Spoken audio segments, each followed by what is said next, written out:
GFL, what up? Week 3. This is your coach, Coach Coffie, out here once again, coming to you live from Atlanta, Georgia, bringing you our recap, preview, and miscellaneous information that you didn't care about, but you want to know. Always joined by Coach Tretter. Going to get to you real quick, jump right in, brief recap of Week 2, give you a slight overview of what to expect in Week 3, and then just some shits and giggles. We'll see where this thing takes us. All right? Let's do it. Cool. Week 2 had a lot of surprises, injuries, players emerging, bench players coming up big. Let's go right to the scores. I mean, I don't like to brag, but first game is yours truly, the team formerly known as Once You Go Blackman, now known as the Walking Deads, taking on Mike, the Colt 45s. Now, if you remember last week, some people thought my team wouldn't win, projected 116. Your boy called 145. I was wrong. I was wrong. Because I put 184 up. How you like that? All right. Almost hit Mike with the 100 spot. But you know what? That's my boy. So I took it easy on him. Only beat him by 99.95. You're welcome, bro. A kind soul. Moving right along. A kind soul. All right, man. Moving right along. We got the game of the week we called the Commish Jake, the Mile Hymans, great name, versus the Godfather, our reigning champ. Jake, off to a strong start. Got a nice 24-point dub. A little surprising. Came up pretty big, man. He balled out. Russell Wilson lost in real life, but won in fantasy. And that's what really matters at the end of the day. Adrian Peterson is back. Dropped a nice 20 spot for Jake. So he might be getting rolling again. Maybe that year off did him some good. You know, made him a better player. Hopefully a better dad. You never know. We'll see. All right, man. Tretter, you had the game of the week. We're talking a dogfight with Squeezy. Squeaked it out. Sabah managed to snatch defeat from the jaws of victory. It was insane, man. I was watching that thing like must-see TV. How's it feel to squeak out a .5 victory, man? Every single yard Chris Ivory ran was just hard and racing. I'm like, there's no way the game is this close. It's .5 for the win. My Balzac hurts. Let's go. Yeah. 2-0. 2-0. Hey, not bad. You can't go undefeated if you don't win the first two. So respect. I appreciate that. Now, in our weekly tire fire, we had Start the Car versus the notorious KKV. And, you know, I said Cobbler will find a way to cobble together enough points to win, and she did. But max, 60 points, man. That's not good. It's not good at all, bro. You got to figure out a way to scrap it together. I know Romo got hurt. He had a lot of injuries. But 60 points, man, come on now. Yeah, he's getting worse by the week. 60 points. Worse by the week. Yeah. I didn't know that was mathematically possible, but it's happening. Like, at a certain point, man, like, I don't know if you can forfeit a fantasy season, but I'm just throwing it out there. Just put it on the table. But hey, I'm not going to kick a man while he's down, even though that's where he always is. And last but not least, Big Tabowski put it on Rack City, man. 143. So Chris, you know, made some key waiver wire moves afterwards. So got some work to do, man. That was a tough loss to take. But hey, it's very early in the season. So long way to go before we figure out who's going to make it to the playoffs. Coach. So week 2. New guys coming in. Every year, all the new teams are just balling out. Every year. What's up with that? It's crazy to me too, man. Maybe it's something about not having the wear and tear of previous seasons, beginner's luck. I don't know. It's crazy to me too. But the thing about beginner's luck, as soon as you stop being a beginner, the luck should run out. It should. So. But it should. Talk to me in week 10. We'll see how right I was. All right, good. All right. Yeah, so week 2, man, that was a quick recap. I mean, obviously, he had some big injuries, like we said. Some folks balled out of control. AP had 20. You know, Big Ben came up huge for me, dropped a 40 spot. You know, Allen Robinson, my Jaguars, 32.5 points against the Dolphins. He was balling out of control. Got to pat myself on the back for that one. That was pretty impressive for him to pull that one out. But there are a lot of great performances this week, though, man. Like I said, Wilson came up big. Back pat. I just want to point it out that Coach Coffee now has a back pat for himself every week. Just want to say. What to say? I love this guy. Hey, man. Self-love is the best love, right? Yeah. That's what they keep saying, I think. So I've heard. All right. So that gives week 2. Tretter, you got any big takeaways from week 2? Any upsets, big performances, any concerns? Week 2, you saw the Sabizi game. Kudos to him for fucking balls to the wall. That one was close. I was impressed with your team, but then again, I'm not impressed with your team because I know how good they are. I liked you from the draft. The Big Tabowski, I'm telling you, Chris is going to come from behind this season. You're going down, Rack City. You're going down. That's all I got to say for this. That's all for this segment. All right, cool. Respect. All right, so I guess we'll kick it over to week 3. Get some previews, get some predictions. Speaking of which, last year's predictions. Got to give you a tip of the cap, Tretter. You know I'm not wearing a cap, and you are. You went 5-0, ran the table. So I think that gives you a slight 1-game lead in our season series. But once again, it's still early, so we'll see how this thing shakes out. All right, you also had what's 8-2 and 7-3. So this season's still in play. We should get a friendly wager on this. What do you say? What do you say we throw a friendly wager on the end of the season record? I'm with it. What do you think? What do you think? Like whiskey of the winner's choice? I was just thinking about whiskey of the minimum $50 for the bottle. I respect it. I heard it here first. All right. Very cool. It's a handshake. It's a virtual handshake. You know what I mean? It is. Important to note, this segment is brought to you by Jameson.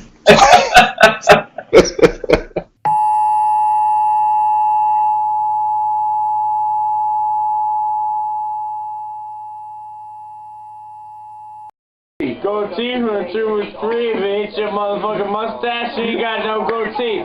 Cause every motherfucker, every motherfucking pedophile got a mustache, but not everybody with a mustache is a pedophile. Oh man! All right, so week 3. So we got our predictions. We'll give a brief overview. Who we expect to win? Who we expect to ball out? Any major surprises? And then we'll see where the chips fall. The first up, I'm going to start from the bottom and work my way up. We got Sabizi looking to climb out of that 0-2 hole versus the Big Tabowski. Sabaz had some good showings, just some tough luck, man. But Scott's, he's got the golden touch right now. I don't know if Sabaz is going to manage to shake this thing and get that first elusive W, but the projections have him as a slight lead, and he's got Rodgers going Monday night. So something about coming from behind always seems to be exciting with fantasy football. So A-Rod might do just enough to help him get that elusive W. What do you think? The Big Tabowski's solid. He's strong. Sabizi is okay. The Big Tabowski, no doubt about it. Sabizi his team got lucky last week. I swear to God, his team got lucky. Okay, fair enough. Stamp got lucky. That's what's so all right. Now everybody. All right. Everybody remember this moment. I did pick somebody to win a game, so don't say I never did. All right. You're going against all you live for, all your beliefs. For what? Why are you going? I fully expect to regret that decision. In fact, you know what? Forget everything I just said. Scott's going to win. Oh, you gotta be fooled. I bet you everybody else fooled too. All right. Oh, man. Well played, Coach. All right, now we got... Hey, man, I do what I can. Love you, bro. Now we got The Godfather versus Rack City. 2 GFL original franchises. Both 1-1. Both coming off some tough losses. Looking to get back on the winning track. Tim's looking kind of light this week. Only projected 90 points. But he's a savvy veteran. I'm sure he'll make some tweaks and modifications to pick up that projection. Chris is in a bit of a spot because he has Drew Brees as his quarterback. And we know some shakiness in New Orleans right now. So we'll see how that situation shakes out. If they're going to play Breeze or throw in the backup, we got to see what Chris will do. But if anybody works a waiver wire harder than him, I haven't met him yet. So that game's going to be tough to call. But with the Breeze question mark, I think Tim's going to take it. Because Andrew Luck is due. He's looked pretty bad these first 2 weeks. I think a very average Tennessee defense is going to be feasted upon by the bearded one, Andrew Luck. So I'm going to give it to Tim this week. Coach, I'm with you on that one. Like I said, Rack City comes from behind this year. He has a rough start. He has to make a big trade like he did last year. I'm calling it from week 1. I've been saying this. He has to make a big trade in order to get anywhere into this season. The waiver wire is not going to win him this year unless someone balls out week 6, week 7, and he picks up just the right guy at the right time. It could be anybody, so I think he comes from behind. Godfather, you get this one. Cool. All right. So let's take it to what I think will be one of the easier games to call this week. We got the Mile Hymans, Jake, facing our good buddy Max, start the car. So this one has Jake with a comfortable lead to win, and I think a lot of things line up in Jake's favor. You got Seattle with the home opener against Chicago. They got Cam Chancellor back, so that crowd's going to be going crazy, so that team's going to be juiced. I think Russell Wilson's going to benefit, put up a healthy 25, 30 points for Jake, really set the tone and get the ball rolling, and I fully expect him to clear 130 points and get a 15, 20-point win over Max, who just cannot catch a break, man. He's got some tough matchups this weekend. I mean, he's got Pierre Garçon on Thursday night. That's always a tough spot on the road. With Kirk Cousins as your quarterback, throwing 2 receivers, tough. Derek Carr, and he's played well, but the hand injury, don't know if it slowed him down still. So I'm going to give it to Jake, but I think Max is going to show pretty well for himself.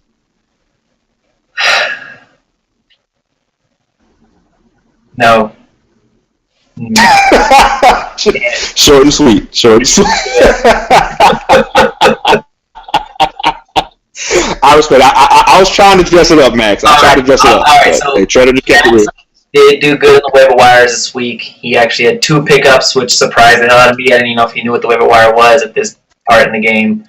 But we'll see how he does. If he wins, I will eat my words, and I'll call Max personally and let him know, and I apologize to him.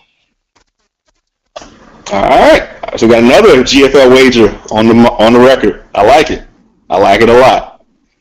All right, so down to 2 games. So, Trey, we'll give you first honors. You're taking on Mike this week, and what I say might be, just out of curiosity, the game of the week, because Mike's keeping it close to the vest right now. He's got a few empty spots on his roster.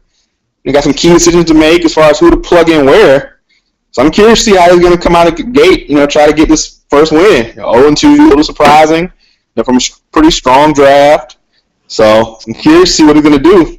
So, all right, Coach. How do you plan to keep the good times rolling? It looks like Colt 45 is pulling the notorious KKV strategy and putting everybody on the bench and playing Thursday game players for some reason only she knows and God knows. That's between her and him, or her and her, whatever you want to do with it.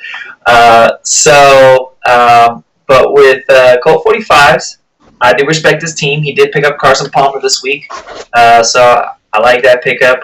Cobb could go off. Forte, we'll see what he does. Travis Kelce, he's pretty consistent. But if he keeps his players on the bench, I think I have a good chance. I have a really good chance if he keeps his player on the bench.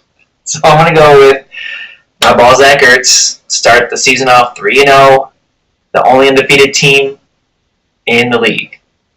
All right, in the last game, so I think I'm taking on Cobb, if I'm not mistaken. Yeah, in the last game. It's always a tough matchup. Yeah. Yeah, I mean, I wish we were playing tonight because, she's only got 4 players going. So, that'd be a great way to get a W, but we know that'll change between now and Thursday/Sunday. So, just got to hope, I capture that week 2 magic and carry it over. Have a couple guys break out and ball out of control. Big Ben show up big. Get a few running backs to get some cheap touchdowns here and there, and try a little winning streak. That's the goal. So. All right. Well, best of luck to you, Coach. I think you guys have a strong chance. Appreciate it. How many points I get? That was ridiculous points, by the way, last week. I couldn't believe how many points you were putting up. Did not make me neither, man. It was insane. I was like, is this it was insane. It was fun to watch. It was great to watch. The same game right now? Were we watching the same game? It was pretty wild, man. It was pretty wild. But yeah, so that gives us our selections for week 3. So we'll see how these things shake out. Next week we'll give a brief recap, see who was right, who was wrong, who's got some work to do, who's feeling on top of the world. So now we got the fantasy football stuff out of the way, man. We got an open forum, so we just talk shop. I know we talked about a lot of injuries in the league. Got a lot of random shit going on. Coming back from Vegas. So, the floor is yours, man. What you want to talk about? Vegas was a blast. Had a good time. Went for a wedding.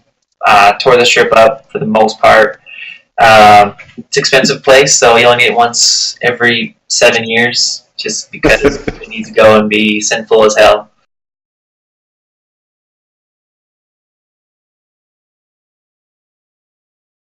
But I want to get to injuries real quick, because Tony Romo has the worst luck in this entire league.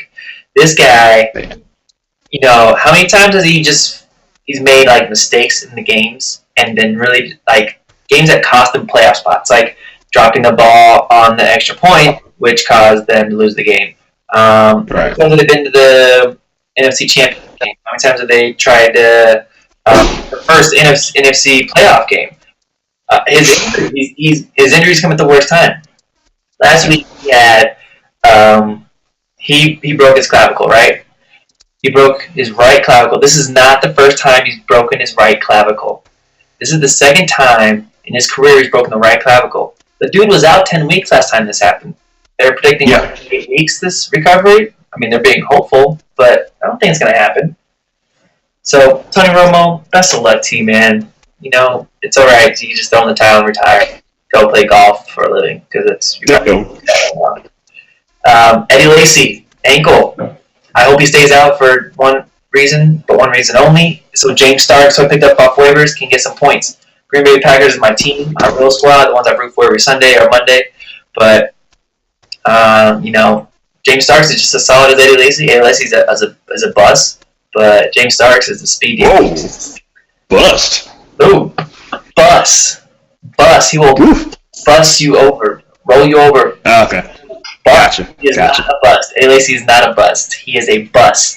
A yellow bus that children jump on when they're going to school. All right, I can't argue with that. What about you, Coach? What you got on the menu? Man, well, I feel really bad for Tony Romo, man, because I didn't know he broke his right clav. I thought it was his left one. So we broke both of them, and that's terrible.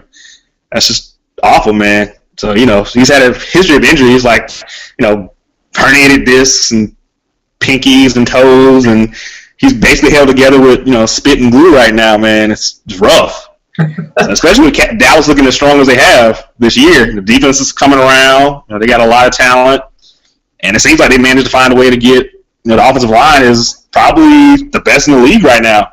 I mean, before he went down, it looked like he was back there just doing his taxes, reading the newspaper. He had at least 7 seconds sometimes to pick out receivers. And in the NFL, man, that's a lifetime. So, Dallas is going to be interesting to watch. I mean, they got a lot of talent, so they can just hold it steady until he gets back. Then they could make some noise, man.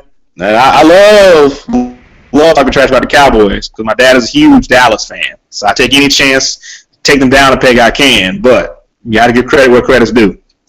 They got a tough game against Atlanta this week, so definitely expecting a lot of trash talking in the city because Atlanta has tons of folks from everywhere else. So there's plenty of Cowboys fans around here.